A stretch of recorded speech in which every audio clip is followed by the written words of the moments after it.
going to make some bread today, and I would like to show you the separate steps of the process, one by one and in real time. I'll give you the time of day every time, because there's hours and hours between some steps. But in the end of this section, you'll get an idea of how long it takes me to bake bread. I can do this every day. It's really not too much of a hassle. So, we start off with 350 grams of previously boiled water. Definitely not warm. Well, warm is okay, definitely not hot. With 350 grams, that's 250. What are we doing?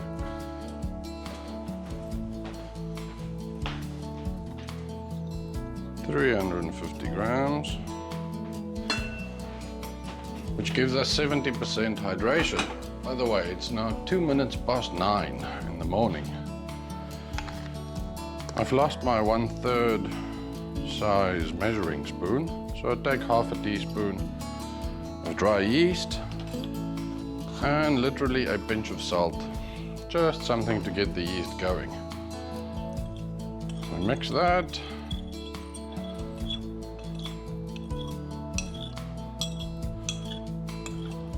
And we set it aside.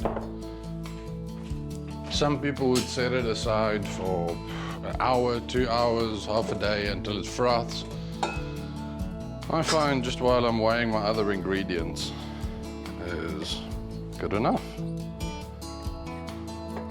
So, zero the scale. Here we have a whole wheat flour. I don't use too much of that. About 100 grams. Are we going to get 100 grams today? We might as well put that last bit.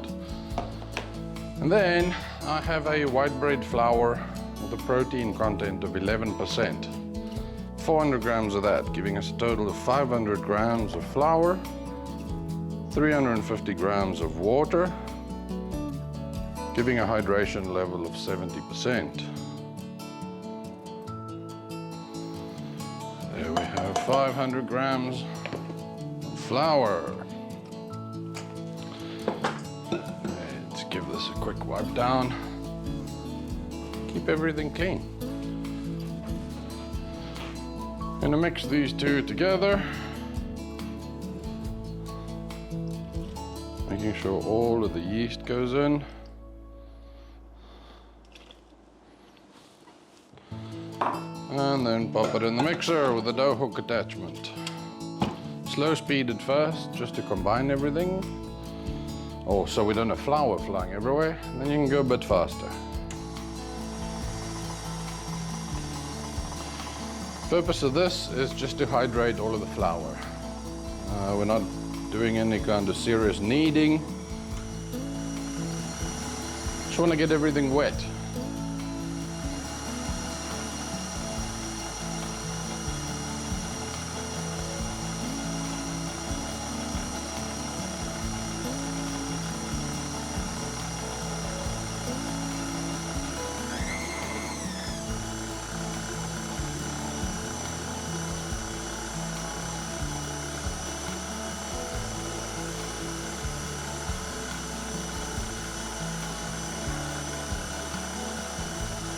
At this stage of the process, you can leave for 2 or 3 minutes.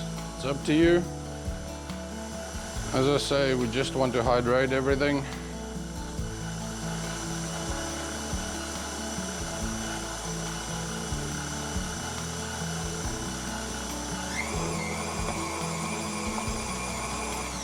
Still too much flour flying everywhere.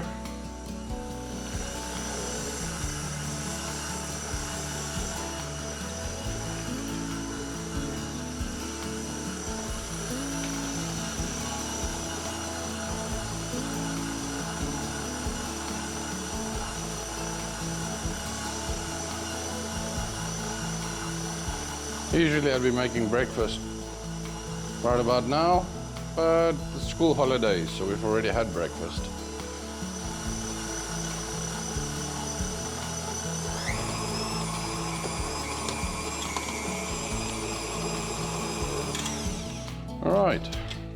go. This is what it all looked like. We just wanted to get all of the water in touch with all of the flour. And we'll be back in a while. About half an hour's rest. Should be good. We're back. It's 9:32. Did exactly half an hour. How good am I? That was a total accident. Almost a tablespoonful of salt. And we add that while it's mixing. And then mix it good, but a high speed for strength at the end.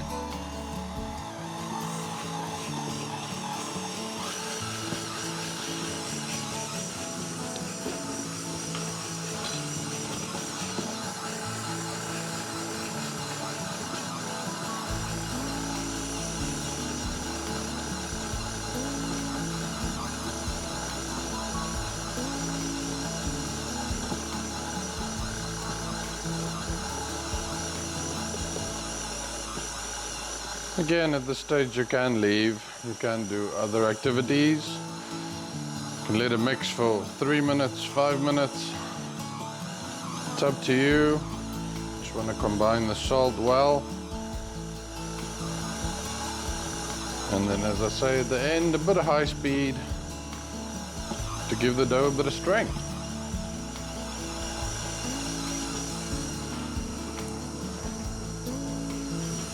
In the meantime, I'm going to take a clean tea towel and I'm going to wet it thoroughly, but not dripping.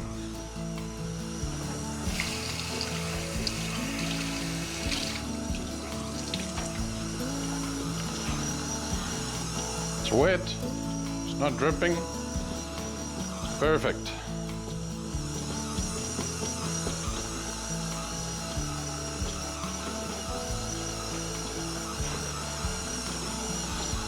All right, we're going to turn the speed up just for a few seconds. Oh, you're shaking.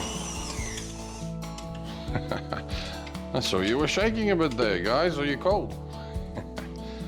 All right. So, dough comes cleanly off the dough hook. Nothing really sticks to my hands. Dough hook's clean. This is the dough we're after.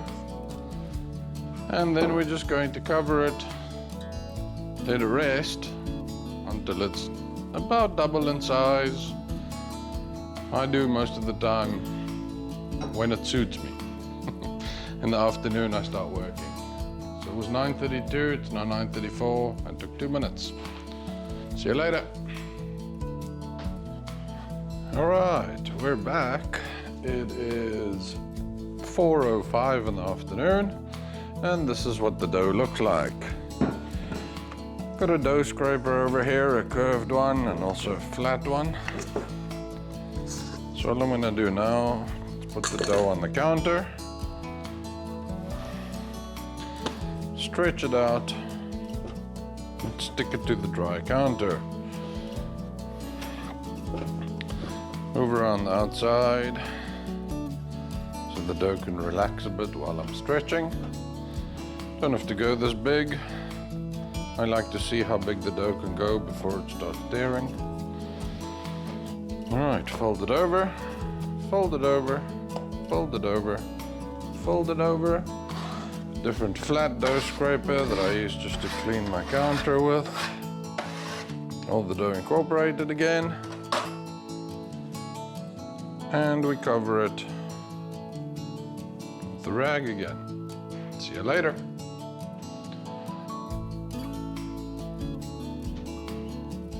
Okay, it's 10 to 5. Let's see what this looks like. Looking good. Looking good, Smithy. So, I'm gonna do one more stretch and fold. It seems to be holding together quite well. Don't need to do a lot more folding. One more stretch and fold.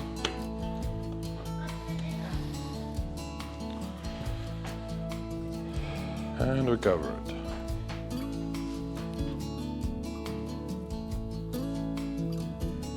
All right, it's 25 past 5. we're going to give it a bit of a shape. Reuse wax paper twice. Put some cheesecloth inside my bread basket. Flour it up. And let's give this a quick shaping. Oh, lovely. Okay, I'm going to try and put it into a bit of a triangle. It's still quite stiff after the last fold.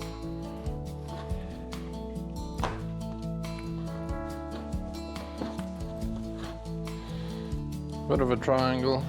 Start from the top, fold, fold, fold, fold, fold, fold, and roll.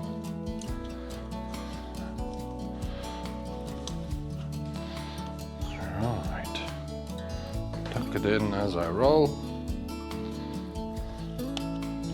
Turn upside down and try and seal all my folds.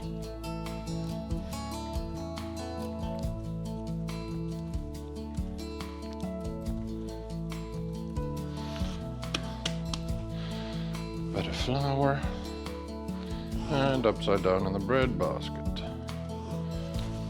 Now our tea towel is dried out. Wet that a little bit.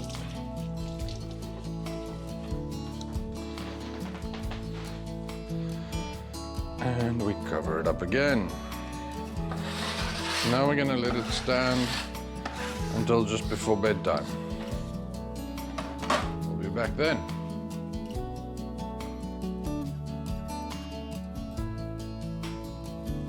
All right, it's 7:25. I'm gonna get this ready to put in the oven now. First open a bit, see what we can do.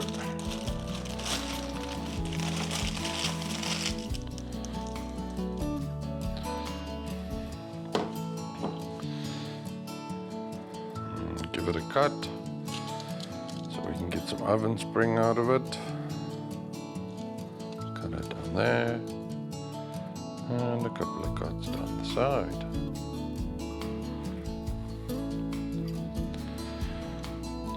Let's get her in the oven. Alright, I turned the oven on about an hour ago with the Dutch oven inside. It should be nice and hot. Pop the bread in. A couple of ice cubes for steam.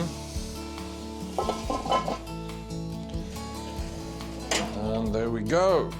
20 minutes with the lid on, 15 minutes without the lid. We'll show you when we take the lid off. Right, time to open up. Take the lid off. Oh, beautiful oven spring. 15 minutes without a lid.